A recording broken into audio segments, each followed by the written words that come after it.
Olá, pessoal. Boa noite. Estamos aqui hoje para iniciar uma live às terças-feiras, 20 horas. Estou aqui com a Simone Pimentel e nós vamos estar falando sobre o Distrito Federal, sobre as questões que envolvem todas as regiões do Distrito Federal. E gostaríamos que você pudesse compartilhar essa live e curtir e fazer com que essa informação possa chegar ao maior número de pessoas possível, tá bom? Então, muito bem, eu vou passar aqui para a Simone Pimentel para que ela possa se apresentar e ela possa falar, então, como é que vai ser aqui nas terças-feiras no canal Fé e Política. É com você, Simone. Boa noite, pastor Maciel. Boa noite, Deus abençoe sua família aí. Eu acho que a gente até precisava iniciar, antes de tudo, fazer uma oração, né? Mas antes, nós vamos fazer lives às terças-feiras com o tema Cidades Despertas, né? No sentido das cidades realmente se despertarem em relação aos seus representantes. E nós vamos estar aqui todas as terças-feiras trazendo uma cidade nova para vocês. Gente, quem for de fora do Distrito Federal, cidades aqui representariam bairros, distritos, né, no caso.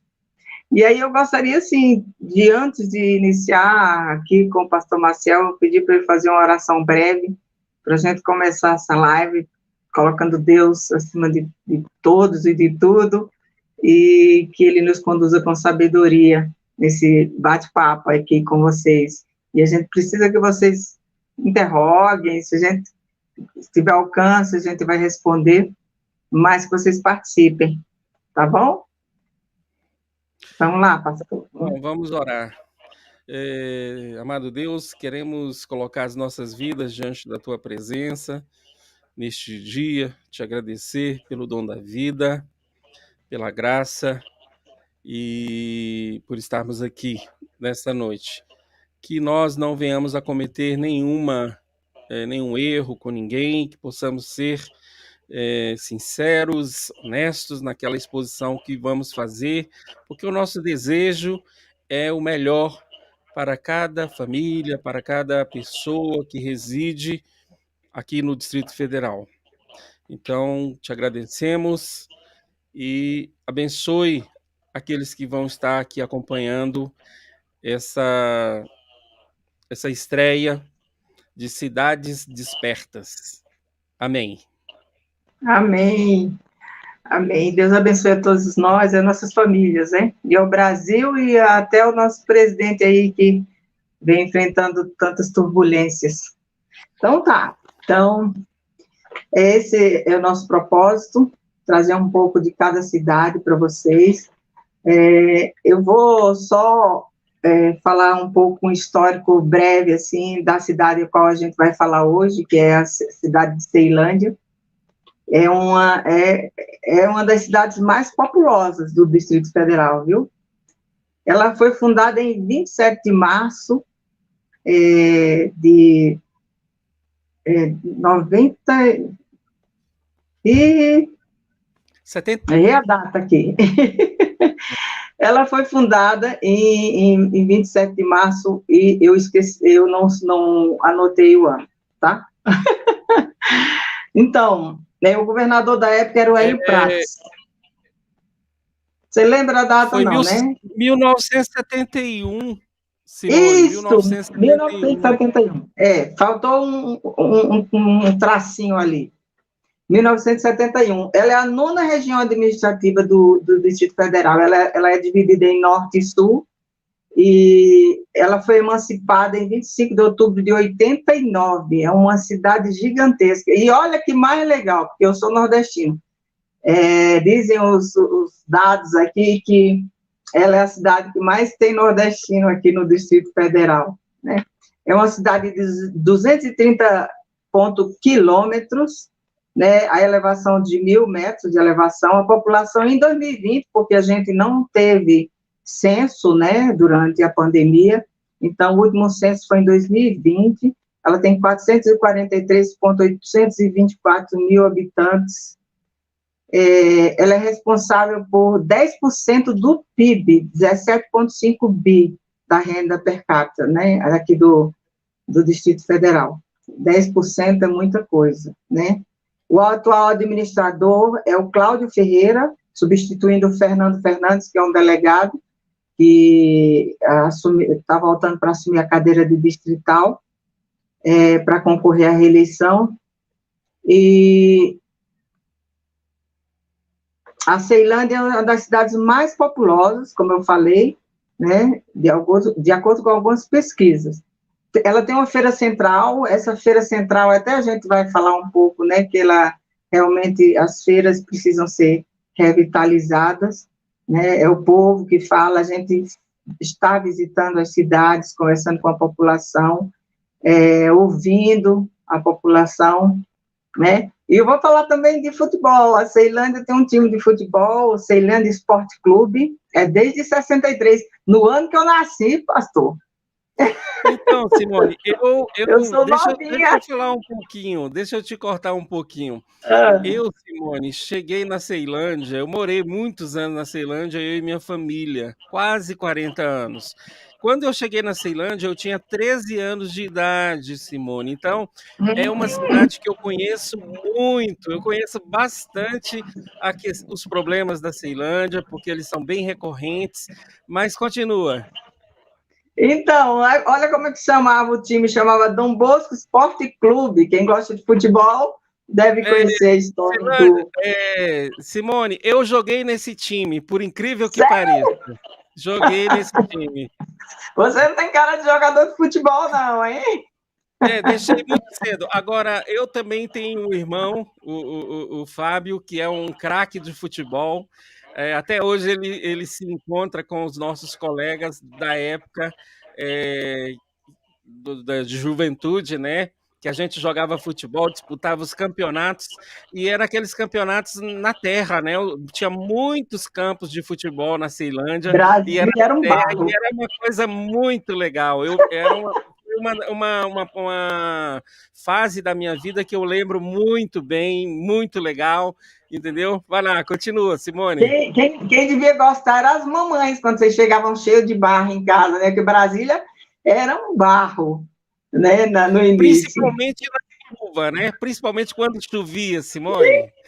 Maria. Ia para a escola de bicicleta, um em cima do outro.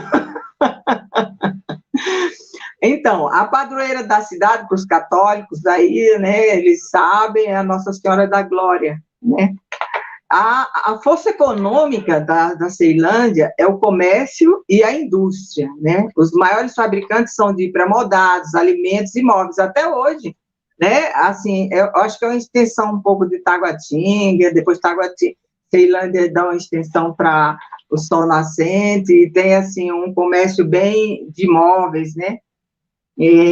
Agora, interessante nisso, Simone, é que mais de 35% da população, ela trabalha na própria Ceilândia. A Ceilândia tem um comércio fortíssimo, não é? E ali você encontra também muitos supermercados, e por causa disso, talvez o custo de vida em Ceilândia seja um pouco menor. Essa é uma boa informação, hein? Eu acho que ela recebeu influência de Taguatinga, porque Taguatinga tem um comércio gigantesco, aquela comercial lá, né? E você vê que tem muitos móveis, tem muita fábrica, né? E pré-moldados, lojas de, né? Você sempre que contrata para fazer os móveis das suas casas, normalmente o pessoal é de Taguatinga, de Ceilândia, né? A Ceilândia, hoje, ela tem, em relação a transporte público, né? A Ceilândia é servida por algumas estações do metrô, né? Ceilândia Sul, Guariroba, Ceilândia Centro, Ceilândia Norte e Ceilândia.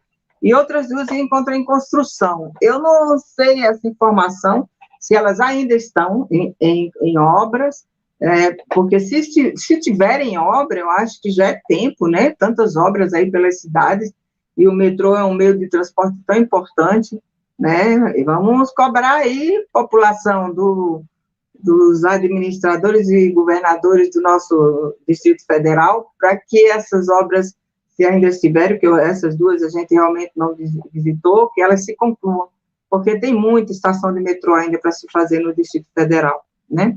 Ligando as cidades aí. E tem vários terminais de ônibus, e a avenida principal recebeu o nome de Hélio Prates também, né? E também precisa de revitalização. Brasília tem muitas avenidas que estão precisando, das mais antigas, precisando revitalizar, né? Ceilândia é uma cidade que tem bastante obras a se fazer, né? E para ter um PIB tão alto desse, né? Eu acho que não acho que tenha tanta dificuldade em relação à questão financeira, talvez a questão administrativa, né? Precisa ser revista, né? Então, embora ela seja o maior PIB do Distrito Federal, a renda per capita ainda é muito baixa, Simone. A renda per capita de Ceilândia está em torno de R$ 1.000. É uma renda baixa, eu acho que isso é em função da população, não é?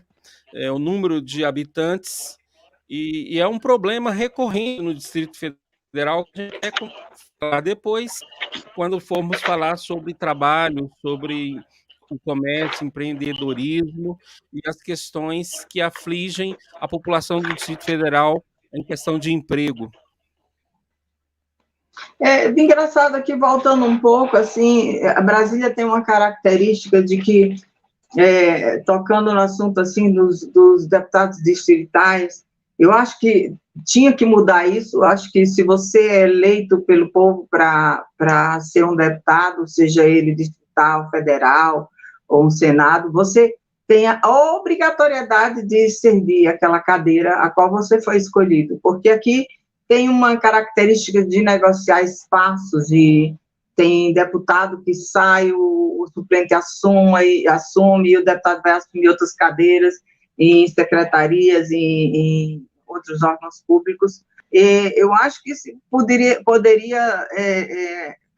com uma política mais séria, mudar isso, sabe? Você é eleito pelo povo, você tem a obrigação de exercer aquele cargo ao qual você foi escolhido, e não passar para uma outra pessoa. Então, eu acho que é uma evolução. Nesse caso, Simone, questão, por exemplo, Brasília não tinha Câmara Legislativa, não é? Não sei se você sabia disso. Brasília, o governador, ele era nomeado pelo presidente da República, mas com a Constituição de 88 foi criado essa condição de termos deputados distritais. O governador em Brasília, ele tem muito poder, não é, para poder construir o seu apoio. E então acaba que a maioria dos deputados, eles acabam se tornando governistas e colocam à disposição seus cargos para poder assumir administrações, secretarias, e assim nós vemos que a população fica um pouco desguarnecida, não é, daquelas suas demandas, aquelas suas reais demandas. E por isso, talvez Brasília ela tenha quase os mesmos problemas nós vamos encontrar em todas as regiões administrativas. Isso aí nós vamos perceber com o tempo, principalmente quando nós formos visitar, assim como fomos na Ceilândia no final de semana agora, e conversamos com algumas pessoas, não é? Então, mas o que eu falei é que precisa ser mudado a nível de Brasil mesmo, porque você é uma pessoa escolhida pelo povo, tem seus votos, então você tem a obrigação de assumir aquela cadeira e exercer aquela função a qual foi escolhida, e não ceder essa cadeira para assumir outros cargos, a não ser a nível, assim, federal, né? Mas um deputado distrital, ele é eleito pelo povo, o povo acredita que ele vai exercer aquela função. Aliás, a gente vem acreditando em todos os parlamentares, e o que a gente viu durante essa pandemia foi um total despreparo, o descompromisso, né, com o povo, né, são consórcios, como chamam, fizeram os consórcios aí, e o povo ficou desguarnecido. Eu acho que a mudança é muito lenta, e nós precisamos mudar isso. Você que é eleito deve assumir sua cadeira e exercer sua função para ver se você corresponde ou não, e se na próxima eleição, se você corresponder, você é reeleito ou para a mesma função ou para uma outra mais elevada. Então, assim, eu acho que foi tudo jeitinhos brasileiros, né, que a gente veio acontecendo durante esses anos todos, sempre com jeitinhos brasileiros, e o povo está aí a mercê. E a gente tem as pautas, né, Marcial, a gente vai falar um pouco das pautas de cada cidade, né, e é isso. A gente pode começar pela educação, Marcel? Sim, podemos sim, Simone. Então, sobre a educação, né, Ceilândia tem as mais conhecidas assim, deve ter algumas outras universidades, mas tem a UNB, né, com 6 cursos, e tem o Instituto Federal de Brasília, próximo à UNB, e o metrô, perto do... Você deve conhecer o setor PSU, né? Ela tem cursos técnicos, essas duas universidades. Existe um polo, né, da Universidade de Brasília ali, ali em Ceilândia. E tem algumas faculdades particulares também, o IESB e outras. Eu coloquei só públicas aqui, mas porque realmente a gente quer direcionar para a questão pública, né? Mas tem as escolas particulares também, né? E a universidade tem IESB, qual mais? Eu conheço bem o IESB, que fica ali na Ceilândia Norte, na quadra eu estou 23. tentando. Você morou lá.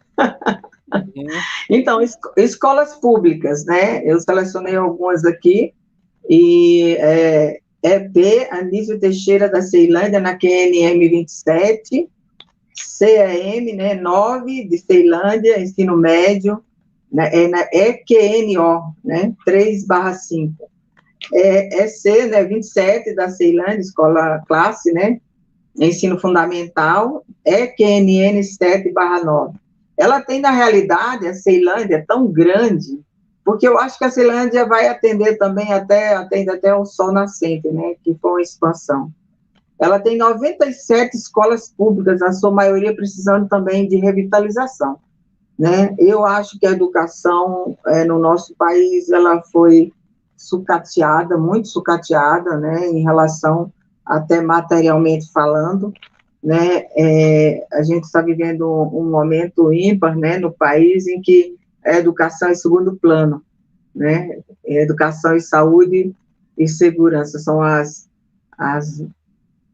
os pilares, né, importantes de uma sociedade para ela se manter um pouco em equilíbrio. E o povo, tantos impostos que pagam, acho que merecem esse cuidado bem especial, porque eu acho que é missão, né, viver nesse mundo, nesse planeta.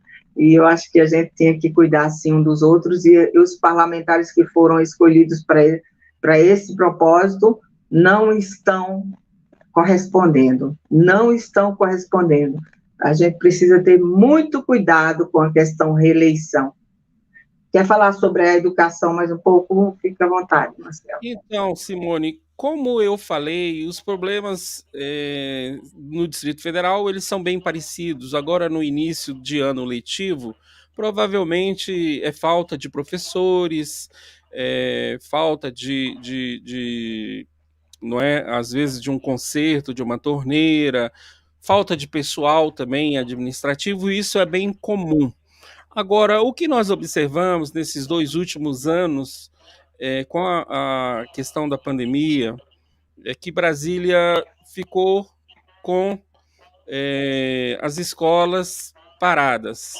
Ou seja, houve realmente uma perda enorme, né, do aprendizado, de conteúdos, e realmente os alunos perderam muito. Isso é preocupante, é sério, porque as crianças dependem, os adolescentes também, de uma boa formação. Brasília é uma cidade muito atípica, ela é uma cidade administrativa. O setor público ele já foi muito forte na questão de contratação, concursos, mas hoje ela está perdendo essa capacidade e o futuro diz que essas contratações vão reduzir bastante. Ou seja, Brasília precisa de uma solução. Embora no geral, a escola de Brasília seja uma escola, né, mediana, não é? Mas é necessário soluções, e isso quem dá é o governo do Distrito Federal, que precisa de soluções para Brasília em relação, não é, aos jovens, eles precisam de um futuro. E eu penso que isso precisa ser direcionado para a questão tecnológica. Brasília precisa de resolver esse problema de emprego, de trabalho. Ela precisa ter postos de trabalho para a juventude. O jovem de Brasília, ele geralmente, o bem informado, ele acaba saindo de Brasília, ele vai para um outro estado, ou então ele vai para o exterior. E nós precisamos resolver isso. Eu creio que a maioria, muitas famílias de Brasília que pagam caro também, não é, pelo ensino, elas sentem esse problema. Então, Simone, eu penso que Brasília precisa de uma solução, talvez um parque tecnológico, um investimento grande nessa área para resolver a questão dos jovens. E assim, dessa forma, fazer com que eles tenham, não é, essa determinação para realmente aprenderem, serem bem formados e ficarem aqui na nossa cidade. Eu não sei se você pensa dessa forma. Eu entendo, sim, que é dessa forma. Há uns bons anos atrás, a gente necessitava muito de técnicos, né? No Brasil inteiro. Acho que os governos anteriores não investiram em preparar os jovens com cursos técnicos. Eu me lembro que eu cheguei a fazer uma faculdade técnica, porque na época se contratavam técnicos de fora, e de uns anos para cá veio, sim, sendo investido em cursos de nível superior técnico, né, e abriu-se portas, sim, mas a gente sabe, você sabe, durante mais de 30 anos, a educação, ela veio um pouco não, até muito, desconstruindo, né, os valores. E então o que a gente vê nas salas de aula não são professores preparando jovens para o trabalho, nem para o futuro, são implantações ideológicas, né, em todos os sentidos, né, e o nível de profissionais diminuiu muito. Eu tenho até medo de futuramente precisar de um médico, porque os verdadeiros cientistas, eles estão aí, nessas gerações realmente de mais idade, né, que até então, nessa pandemia, tentaram desconstruir, né, esses cientistas, e assim é a educação. A gente precisa pensar numa nova forma, num novo preparo, né, preparar pessoas novas para assumirem as salas de aulas, porque tem um número muito grande de professores, infelizmente, que foram contaminados, né, com as ideologias, e esqueceram que precisam preparar os jovens para o futuro, para uma profissão, e é por isso que a gente coloca as crianças na escola, né, e eu me lembro que as escolas públicas eram as melhores, né, era uma loucura para você conseguir uma vaga na escola pública, né, e vieram sucateando justamente para não ter esse compromisso com o futuro das novas gerações, né, e até mesmo para que as pessoas procurassem escolas particulares, né, porque existe todo um interesse também empresarial, né. Simone, eu também concordo. Eu penso que o ensino, nas últimas décadas, piorou muito, principalmente dessa questão ideológica. De fato, aqui também o comentário da Michelle eu acho muito pertinente, porque eu entendo também que o ensino técnico ele é muito importante. Você também tocou nessa questão. Eu penso que o jovem que sai do ensino médio, se ele já sai pronto para trabalhar, seria muito bom para ele, para a família, principalmente nessas cidades, não é, do entorno do Distrito Federal e aqui mesmo no Distrito Federal, nós estamos falando de Ceilândia. Eu penso que é importante que o jovem vá para a universidade, mas melhor seria se ele saísse do ensino médio e fosse já ocupar uma vaga de trabalho. Assim ele poderia ajudar a família, assim ele poderia também repensar sobre qual curso, qual formação ele gostaria realmente de ter. Nós observamos que o Brasil, isso aí a gente pode até comentar depois, é, simplesmente ele parou nos últimos 40 anos em relação a essa questão de indústria, em relação a essa questão de trabalho, de oportunidade. E eu penso que nós não falamos aqui, mas temos também as escolas militares, que elas vêm Sim, justamente para frear essa questão ideológica, mas penso sim que o ensino técnico, aquele que prepara o jovem para um trabalho, não é importante, porque muitas nações, mesmo as nações desenvolvidas, como a Alemanha, ela tem esse tipo de política. Eu acho que foi um erro da esquerda adotar essa questão de todo jovem ir para a universidade. É importante, claro, nós precisamos de universidades, mas da forma como foi feita, apenas para dar um diploma para o jovem, não é bom, porque muitos estão desempregados, estão devendo fiéis, não conseguiram trabalhar naquilo que se formaram. Precisa-se de uma atualização nesses cursos, não é, principalmente direcionando para aquilo que hoje é mais realmente usado lá fora, que são as questões de tecnologia, e nós precisamos repensar a escola no Brasil. Então, como aqui nós estamos falando de educação, eu penso que é isso que nós estamos precisando também em Brasília. vamos sugerir ao nosso governo federal aí colocar cursos técnicos dentro das escolas militares também, né? Não sei se já tem, às vezes até tem, eu não pesquisei, mas é uma sugestão, né?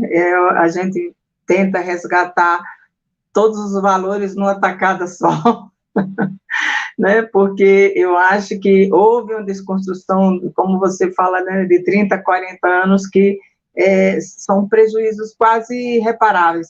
Eu me lembro que eu entrevistei, fiz uma entrevista rápida com um especialista sobre educação infantil, né, no meio da pandemia, estava lá na Câmara, na CLDF, aí a gente estava fazendo um manifesto para que as escolas voltassem, e ela é uma especialista mesmo em educação infantil, e ela falou para mim o seguinte: nem durante 10 anos recuperaria os 2 anos das crianças paradas em casa. 10 anos não recuperaria.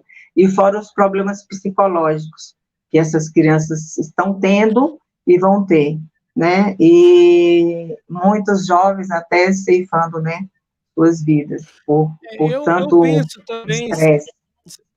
Simone, uma coisa boa que aconteceu foi o aumento que o governo federal deu de 33% para os professores.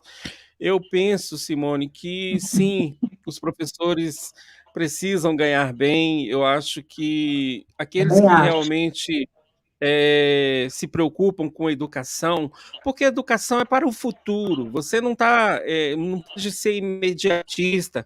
Aquelas pessoas que estão administrando as nossas cidades, eles não podem ficar pensando apenas no dia da eleição daqui a 2 anos, 4 anos, não. Eles precisam pensar o futuro. Então, eu penso, Simone, que, claro, o ensino básico, as séries iniciais da educação, elas precisam ter um cuidado muito grande. Eu acho que é a parte principal, é a largada, é quando a criança ela vai chegar na escola, é ali que ela tem que ser bem preparada, bem cuidada, os professores bem remunerados. Toda educação é importante, mas o Brasil precisa olhar para essa educação básica para que não haja evasão escolar, para que realmente a gente forme bem o futuro da nação, porque é daí que vai surgir os novos cientistas e como uma nação precisa de cientistas, Simone. O que nós estamos falando aqui, das tecnologias que nós não produzimos, as patentes que nós não criamos, tudo isso é fruto da educação. E hoje nós temos condições de ter acesso a muita informação. Hoje você pode usar, por exemplo, redes sociais para poder simplesmente absorver conteúdos extremamente importantes. E a base? A base da ciência é aquele ensino básico e o ensino médio, nós sabemos disso. Todo aluno precisa ser bem informado, mas eu acho que nós precisamos dar também atenção ao ensino básico. O que você acha, Simone? Eu acho que você tem total razão. Você falou em ciência aí, parabéns ao ministro de Ciência e Tecnologia, porque as universidades, principalmente alunos da UNB, apostaram que ia ser um desastre, e eu espero que ele permaneça mais mandatos aí junto ao nosso presidente, fazendo esse investimento fantástico na ciência e tecnologia do nosso país. Nós estamos dando passos importantes exatamente nessa direção, que vai atingir diretamente também a saúde, como as outras pautas também, né? Agora, só para fechar o assunto da educação, a gente pular para uma outra pauta, foi a primeira vez que eu vi na minha vida, e olha, eu sou jovem, hein? Foi a primeira vez na minha vida que eu vi que um presidente deu 30% de aumento aos professores e o próprio sindicato e governadores negar esse aumento. Você paga um sindicato, porque para mim quem destruiu o país foram os sindicatos e ONGs e associados, né? E o próprio sindicato, né, que sempre lutou pela classe, né, recebe para isso e contra judicializar, contra um aumento absurdo isso. Eu não sei como fica essa questão dos professores ainda defenderem essas ideologias, se a gente tem um governo que realmente valoriza o povo, pela primeira vez que eu vejo na minha vida. Ainda bem que eu não morri antes de ver isso, que a gente poderia realmente ter um presidente que realmente se importa com vidas. E ser grata, muito grata a eles, porque ele coloca a vida dele na frente de toda essa batalha, né? É um grande guerreiro. E aí, vamos pular para outra pauta, saúde, você tem alguma coisa para fechar ainda na educação? Vamos falar da segurança, Simone. Ceilândia, por ser uma cidade bem populosa, ela tem problemas recorrentes na questão de segurança, porque ela tem uma grande população. Eu posso só dizer o que é que tem de órgãos da segurança, depois a gente entra no tema. Ela tem 6 delegacias, são 2 especializadas, é o que tem de informação mais atualizada. Uma delegacia especial de atendimento à mulher, que é DEAN 2, a outra delegacia da criança e do adolescente, DCA, tem a 15ª delegacia de polícia na QNM 2, DPC, PCDF, 19ª delegacia, que essa deve ser a delegacia de Polícia Civil. 19ª delegacia de polícia no P-Norte, 24ª delegacia de polícia na EQNO 10/12. Aproximadamente, olha só um dado, só para a gente entrar nesse assunto, aproximadamente 50% das ocorrências registradas na região de Ceilândia não tem a perícia, porque muitas pessoas não vão fazer a perícia e muitos não têm condições de ir, entendeu? A maioria não tem condições de ir para fazer a perícia. Então, não é questão da polícia, porque a polícia, senhor governador, trate muito bem nossa polícia, porque de respeito nossa polícia. Eu me lembro que na pandemia muitos estados sofreram muito com os policiais e aqui a gente parabenizo as polícias do Distrito Federal, né, e eu acho que o governo precisa investir mais na polícia. Eu depois, só completando aqui, para deixar você falar,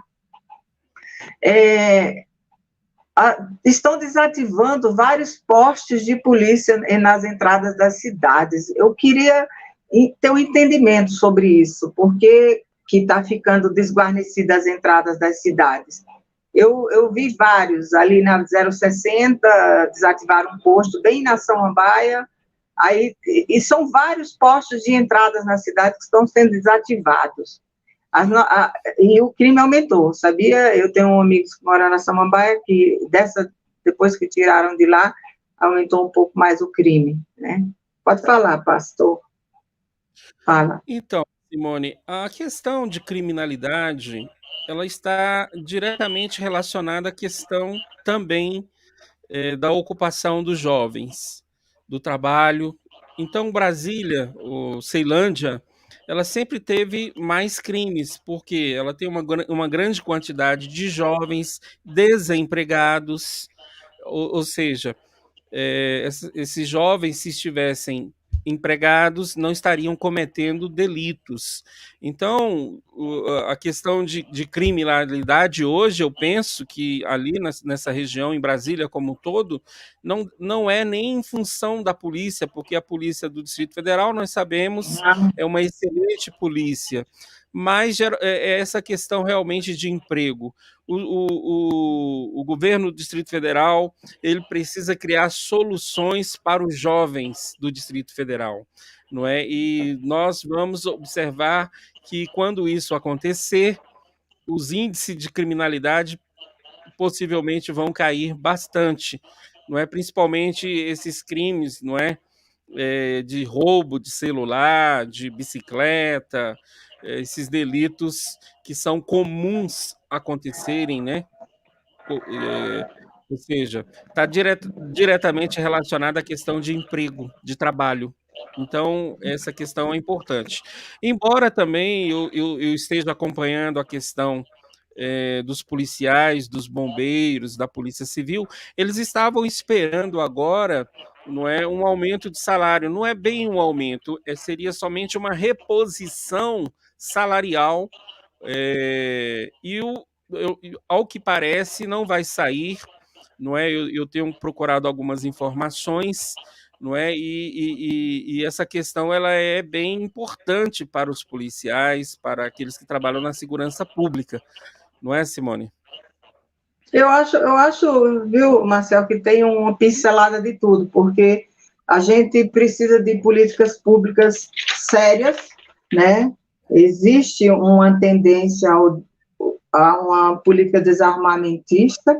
O policial, ele realmente está cada vez mais com a vida em risco, e a população também, porque a partir do momento que o governo está desativando os postos de polícia nas entradas das cidades, ele está deixando que passe, entre e saia pessoas que queiram entrar, seja com o que for.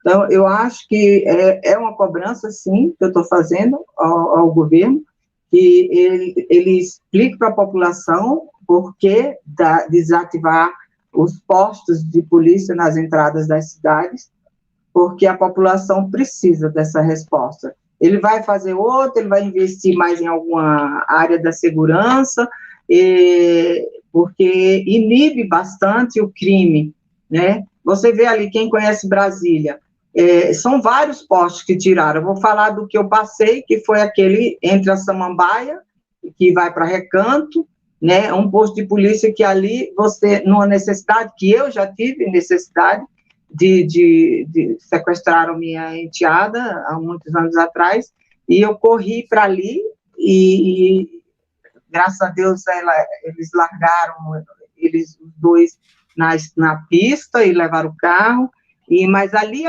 aquele posto foi de saída da cidade, que me acolheu, que me atendeu, que foram as viaturas comigo. Eu acho muito importante ter essas barreiras policiais nas entradas de uma cidade para outra.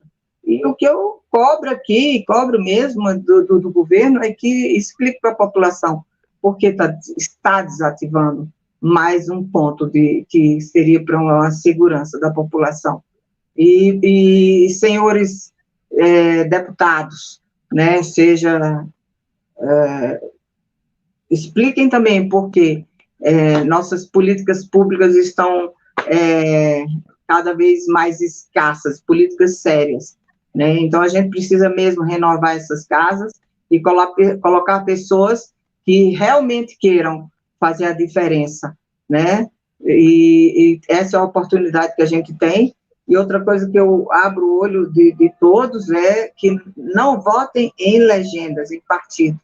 Escolham seus candidatos aí em 2022, nós vamos votar e vamos ter a oportunidade de mudar tudo isso e até então dar uma legibilidade, né, dar condições do nosso presidente trabalhar também. Então, a gente precisa realmente avaliar, né, os partidos têm pessoas de todas as denominações dentro e a gente precisa escolher pessoas, né, pessoas com compromisso, conservadores mesmo de verdade.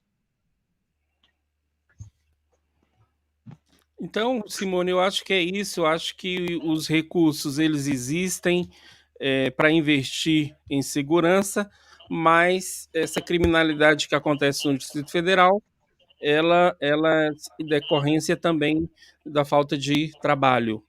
É necessário arrumar uma solução para o jovem do Distrito Federal. Eu penso que é isso. Eu vou voltar na educação, um pontinho só na educação atrás, porque é ligado à segurança. Eu estava lendo aqui sobre um grande número de escolas da Ceilândia, escolas públicas, tem um nível altíssimo de violência, né? E por que não voltar a colocar policiais nas escolas, né? Então, eu acho que se já estão trazendo de volta, tudo bem, eu retiro o que eu digo. Agora, se não estão, por que não estão estudando a possibilidade de voltar com aqueles 2 que ficavam em cada escola pública, né? Tinha menos violência, porque essa semana eu vi uns vídeos aqui de jovens usando droga dentro da sala de aula, pulando em cima das carteiras. Essa semana circulou uns vídeos aí que você vê o nível que chegou a desconstrução da educação. E essa geração, a próxima geração, ela está toda comprometida. E é para essa próxima geração que a gente vai deixar o país. Ou a gente muda agora, né, e tem compromisso com essas futuras gerações, ou então vai ser um desastre no país. Infelizmente. Mas Deus, ele deve ter planos maravilhosos para o nosso país. E nós esperamos nele. Porque no homem está difícil de esperar. A questão da disciplina, não é? A escola militar, por exemplo, ela é diferenciada nesse aspecto. Por que que na escola militar as coisas funcionam? Por que que os alunos são disciplinados? Porque é necessário se impor. Esse é um investimento altíssimo que o país faz, que a nação faz em educação, e esse investimento ele precisa ter retorno. Então, você falou bem, essa questão de desconstruir, não é, esses valores, quem perde com isso é toda a população. É verdade. Então, quanto mais nós focar em propósitos, em objetivos, ela pode alcançar, ela pode ir mais longe. E se nós estamos tendo problemas, é em função disso, não é? Então, por isso que nós temos que recuperar esse entendimento de que as crianças elas estão na escola para estudar, cumprindo uma função e devem fazer isso bem. E os professores estão para ensinar e devem também fazer a sua parte, porque para isso eles são remunerados.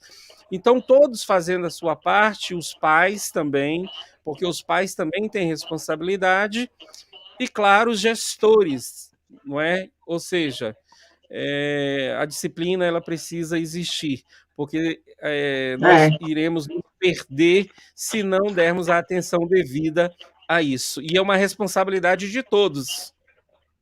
É verdade. Vamos dar uma pincelada aqui na saúde rapidinho do Ceilândia. Ceilândia é uma cidade gigantesca, gente. O Marcial falou que morou lá, mas eu acho que ele não conseguiu conhecer a Ceilândia toda, não. Ainda mais quando puxou ali para o sol nascente, que foi-se embora. Então, saúde, né? Nós temos alguns hospitais, né? O hospital, saúde é algo bem delicado, né? Que a gente teve uma experiência muito grande nesse momento de pandemia, né?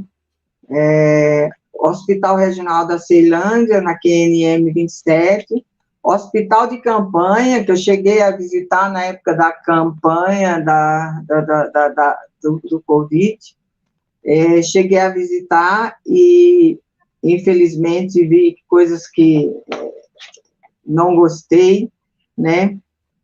O hospital de campanha da Ceilândia era também na QNN 27, né? Unidade Básica de Saúde, QNN 28, que, por sinal, esse da Ceilândia demorou bastante a ficar pronto, né? Como outros mais por aí, com tanto recurso federal que teve, né? Aí vem as UPAs, né? Tem a área especial D, via P1 Norte, ela é 24 horas, expansão do setor O, QNO 21, 24 horas também, UPA da Ceilândia 2. Esse governo atual, ele programou para construir 7 UPAs, né? Não sei se chegou a construir todas, né? É uma unidade de pronto atendimento. As UPAs 24 horas, ela tem, no artigo 12, as despesas de UPAs, para quem não sabe, às vezes é para, o governador construiu as UPAs, tal, mas presta atenção, né? Quem é que está envolvido nas UPAs, né? Não é só responsabilidade de uma pessoa só, né? As despesas das UPAs mensais são de responsabilidade compartilhada, de forma tripartite, né, que chama, entre a União, os estados, o Distrito Federal e os municípios. Então, não adianta ficar fazendo campanha, eu construí tantas UPAs, tudo, porque existe todo um envolvimento também, né, federal aí. UPA é uma unidade de emergência para serviços de alta complexidade. É um meio termo entre o centro de saúde e os hospitais, com mais recursos que um posto de saúde, né? Uma ordem de atendimento e a ordem de atendimento é pela gravidade dos casos, seria, né? Isso seria o que teria que acontecer, né? Então, ela está entre o hospital e o centro de saúde, ela teria que realmente socorrer em casos graves de emergência e daí encaminhar-se para onde tem que se encaminhar, né? Então, eu acredito que a gente passou momentos muito sérios na questão de saúde pública, né? Também passamos por grandes desconstruções, né? Eu me lembro que tentaram impedir até os médicos de atenderem off-label, né? Eu vou explicar o que é off-label, sempre vou explicar, porque às vezes a pessoa pergunta o que é isso, né? Off-label é todo medicamento que o médico, por ser um cientista, um especialista, um profissional, ele usa em várias doenças, porque aquele medicamento, mesmo sem estar na bula, ele é off-label, quando você usa numa determinada doença, que também aquele medicamento serve. Então, você não vai deixar de salvar uma vida, porque as especificações não estão na bula, que seria uma questão burocrática, né? E como os médicos pegam um certo medicamento e estudam, e pesquisam e vê que ele atende a diversas doenças, até você mudar na bula, o paciente já morreu. Então, eu acredito que nós tivemos grandes experiências, né, em todas as áreas humanas, de saúde, né, assim, nessa pandemia, e as cidades sofreram muito, muito, muito mesmo, e perdemos muitas vidas por não deixar os nossos médicos, cientistas trabalharem, né? Porque, de repente, um jornalista virou médico, virou juiz, e assim, um exemplo, né? De repente, um juiz virou médico, então foi uma total desconstrução e falta de respeito com os verdadeiros profissionais. Então, a saúde foi uma área que eu realmente me preocupei, não sou médica, me envolvi com os grupos de médicos, sim, para eu poder entender e ajudar também muitas pessoas ao redor que dos amigos e amigos dos amigos. A gente ajudou muito nesse momento de pandemia e viu a fragilidade da saúde pública, né? Então, na verdade, o meu, assim, eu faço um resumo de todo esse momento que a gente passou, que todas as cidades estão sofrendo, e vem a questão aí também da questão do lockdown, né, Marcel, que você queria falar também, fica à vontade aí, fala aí um pouco, eu sou bem tagarela. Então, nessa questão sobre questão de repasses federais, por exemplo, para o combate do Covid, o Distrito Federal recebeu 2,9 bilhões. E repasses para auxílios emergenciais o Distrito Federal recebeu 4,1 bilhões. Então, nós saímos às ruas no início de 2020, depois de março, acho que em maio, abril, para pedir que não houvesse lockdown, né, Simone? Porque nós sabíamos, assim como muitas pessoas e o próprio presidente da República, que isso não, porque a economia ela não pode parar, e hoje nós estamos vivenciando esses problemas. Alta inflação no mundo inteiro, a economia mundial, o setor produtivo foi bagunçado, as pessoas ficam em casa, passou a faltar produto. E assim aconteceu em todos os lugares. Por exemplo, Ceilândia é uma cidade que tem o comércio mais forte no Distrito Federal. É claro que muitos foram impactados pelos lockdowns, não é? As pessoas não puderam trabalhar, aqueles que não tinham uma carteira assinada, que não faziam parte de uma empresa, dependiam do seu próprio trabalho, não é? Sofreram muito, e nós sabemos que houve sim um empobrecimento da população, isso é muito sério, em função dessa carestia, que não é culpa, nós já estamos aqui antecipando, do governo federal, é culpa dos governadores, assim como aqui em Brasília. Eu não sei se você já observou, muitos comércios que fecharam as portas. Eu vi, quando eu passo na rua, Simone, eu observo muitos comércios que fecharam as portas e não abriram mais.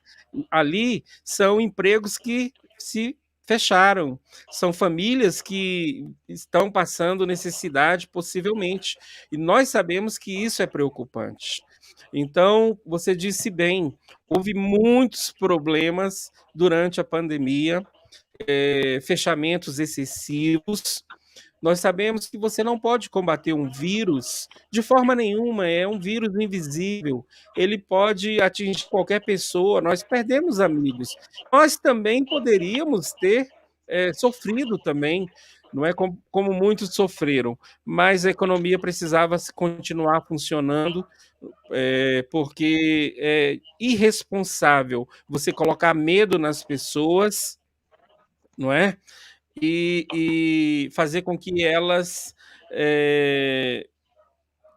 não produzam, não saiam para produzir, porque nem todo mundo tem a mesma condição.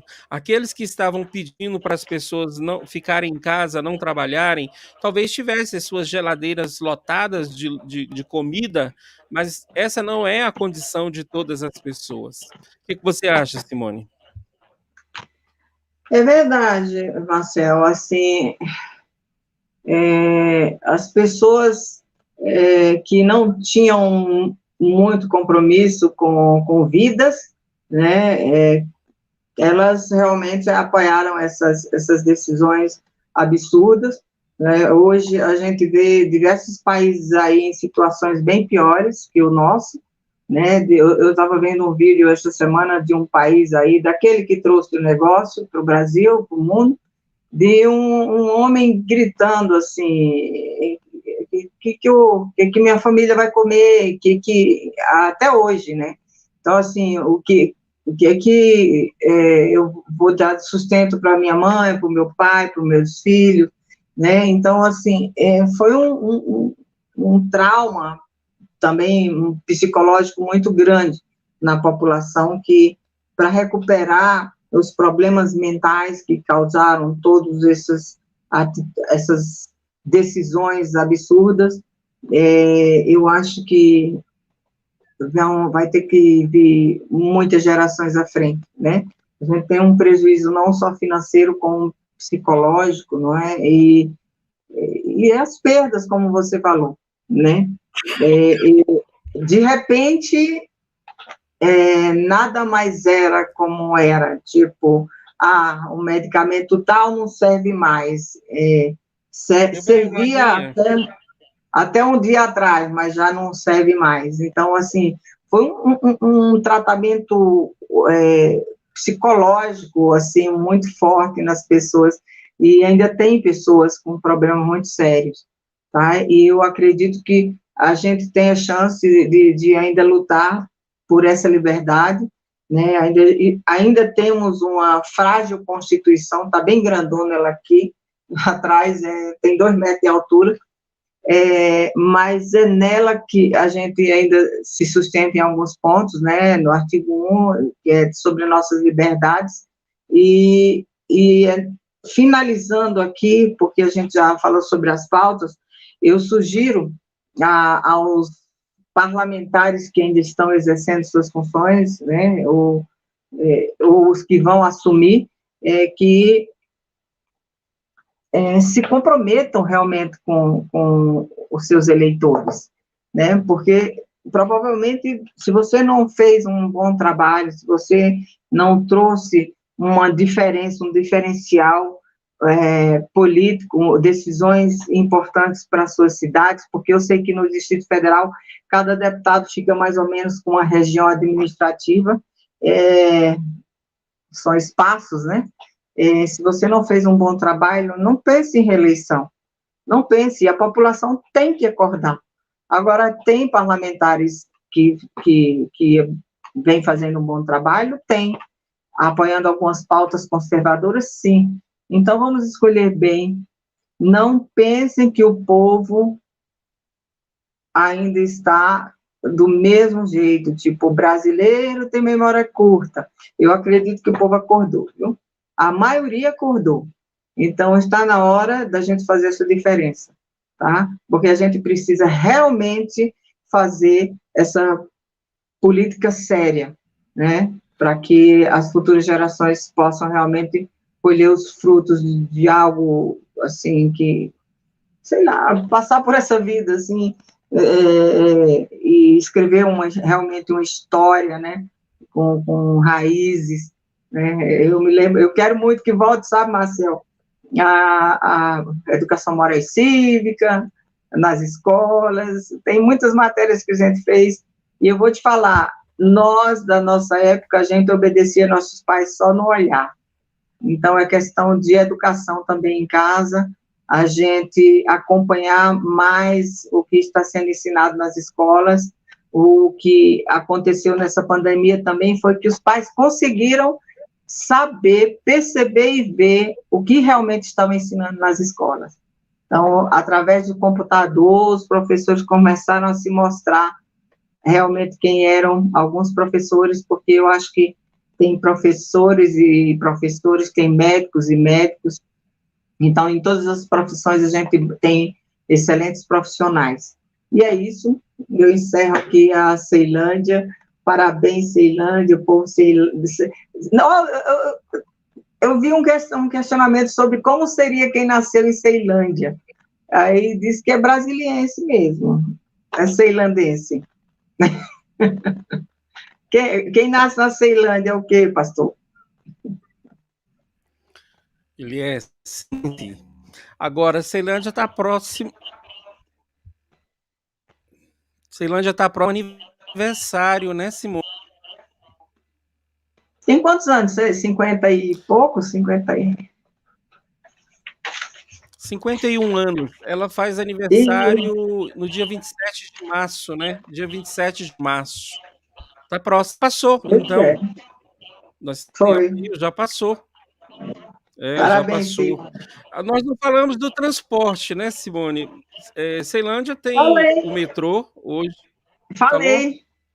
Falei do metrô, das estações, né? Do metrô. Falei. É verdade. é verdade. Então, tá bom, é Falamos, isso. Na próxima terça, nós vamos voltar aqui novamente, não é, gente? Está começando hoje aqui Cidades Despertas. Nós queremos abordar os problemas das cidades e queremos também a sua participação. Eu coloco o vídeo da pastora falando da saúde da Ceilândia, vê se você consegue subir ele aí rapidinho. Eu vou colocar apenas o áudio, porque eu não consegui subir esse vídeo, tá? Eu vou colocar ao menos o áudio aqui. A gente fecha com ele. Tá? Pastora, como é o nome dela? Pastora... Jacinta. É uma mulher fantástica. Jacinta faz a diferença lá na Ceilândia, ela faz um trabalho social maravilhoso. Nós estamos aqui hoje para ouvir a sua opinião sobre saúde. A Jacinta mora aqui no P9. Há quantos anos a senhora mora aqui? Eu moro aqui há mais de 12. Mais de 12 anos. E já morei mais para baixo, né, em outro setor, na mesma área de Ceilândia Norte, mais 10. Sou oriundo daqui, vamos dizer assim. E em relação à saúde, pastora, como era antes, um ano atrás, e como está hoje? Olha, há um ano atrás, a gente não conseguia médico, não conseguia ser atendido nos postos. Você ia aos postos de saúde, né, ao UBS, no caso, nunca tinha médico disponível. Sempre você tinha que procurar outros meios para ser atendido. Eu cansei de ir, não tive resultados, né? E você acha que mudou? Hoje, nos dias de hoje, eu estou surpresa, porque eu vou né, nas mesmas UBS, no caso, já tem um trabalho separado. Cada quadra tem um médico. Tá certo que a minha quadra, por coincidência, não está tendo médico, mas aí da outra quadra, ele atende, dependendo da situação. Se a situação for realmente uma situação mais urgente, como eu, por exemplo, que tenho casos na família de câncer, né, morte por doenças, né, eu fui atendida rápido, mas eu tive que deixar o nome na lista e eles me chamaram. Durou mais ou menos 6 meses, eu posso dizer, porque não tinha jeito nenhum. E o que você acha? Foram mais recursos federais que vieram para a saúde das cidades? Eu observei que o que não existia antes está tendo agora. Acredito que foi recurso sim, porque até para fazer exame de rotina, por exemplo, exame de sangue, de urina, né? Faltavam os insumos, faltavam, né, os recipientes para usar, e agora tem. A farmácia está bem melhor. Dá para ter uma diferença, sim, no atendimento também, a forma como eles distribuíram. Você acha que deve ter mais médicos, então? Sim. Por regiões, por setores? Sim. Eu observei que se tiver um médico, por exemplo, a minha quadra, que é a 9, né, não dependendo do médico da outra quadra, vai melhorar muito. Que bom, Jacinta, muito obrigada. A gente percebe que, né, através desses recursos que entraram para a saúde, tem tido realmente uma melhoria. E faz parte também de todo esse trabalho aqui na sua comunidade. Parabéns por todo o trabalho que você faz. E até de ajuda ao próximo, né? Então é isso. Aí foi a pastora Jacinta, que nós fomos na casa dela no sábado. Tem um comentário aqui da Cátia Araújo, Simone. Falando a respeito de animais na rua, não? Sim, a Ceilândia tem muitos animais mesmo na rua. É isso mesmo, Kátia. Eu acho que também tem que trabalhar com políticas públicas, sim, os animais da rua, além do extrato, né? Precisa também até a questão de segurança pública e de saúde também, né? Você tem total razão, a gente não tocou no assunto da questão dos animais na rua, mas a Ceilândia é uma cidade, por ser muito grande, eu acho que ainda tem muitas regiões que tem carroças, né, assim, circulando, né, isso também eu acho terrível, né, o tanto de peso que colocam nos animais, mas é certo que a gente precisa cobrar essa questão dos animais nas ruas. Parabéns, viu, querida? Foi bom você ter lembrado. E, Então, tocando no assunto da saúde lá da pastora, que faltou um pouco de, quem sabe, né, esses recursos federais de bilhões aí, não aparecem, né, e não vão sendo usados aí para melhorar a saúde pública, porque sem saúde nós não somos nada. então, pessoal, nós vamos aqui caminhar para o fim. Queremos que você esteja conosco toda terça-feira, às 20 horas. Fale para nós de qual cidade você é, daqui do Distrito Federal, e faça perguntas, as suas demandas, para que nós possamos trabalhar, para que nós possamos discutir. Os seus comentários, a live ela vai ficar à disposição aqui no nosso canal, Fé e Política. Compartilhe esse conteúdo, que nós temos o maior interesse de saber como é que está a sua cidade e quais são as suas demandas em relação a esses temas: segurança, educação, transporte, empreendedorismo. Nós queremos saber de todas essas questões. Então, eu vou passar para a Simone para ela se despedir e logo em seguida nós vamos concluir. Então, muito obrigada a vocês que estão nos ouvindo, que estão participando. Foi muito bom. É um bate-papo. Eu acho que a gente precisa conversar com a cidade, sair das bolhas realmente dos grupos e entender, até mesmo para a gente poder escolher em 2022 parlamentares que realmente tenham compromisso com as pautas conservadoras, né? E eu espero também que eu consiga escolher pessoas que venham fazer essa diferença e que eu não vote no amigo, que eu não vote a não ser que o amigo defenda as pautas conservadoras, mas que não vote em legendas, a gente escolha realmente pessoas sérias, né, pessoas compromissadas. E bato na tecla de não a reeleição para aqueles que não cumpriram com o que as expectativas que a população esperava e teve muito sofrimento com isso. Então, é hora da gente realmente fazer essa diferença. Boa noite para vocês, que Deus abençoe a vida de vocês, a semana de vocês, e que vocês tenham sucesso em todos os seus projetos pessoais, e uma boa noite. E terça-feira que vem a gente está aqui com outra cidade, e a gente espera que vocês da cidade realmente participem e coloquem suas ideias aí, e a gente vai caminhar junto, tá bom? Beijo grande no coração de vocês, Deus abençoe. Então é isso aí, pessoal. Hoje foi o primeiro programa, primeira live, e na medida que as coisas vão acontecendo, nós vamos melhorando, e é isso aí.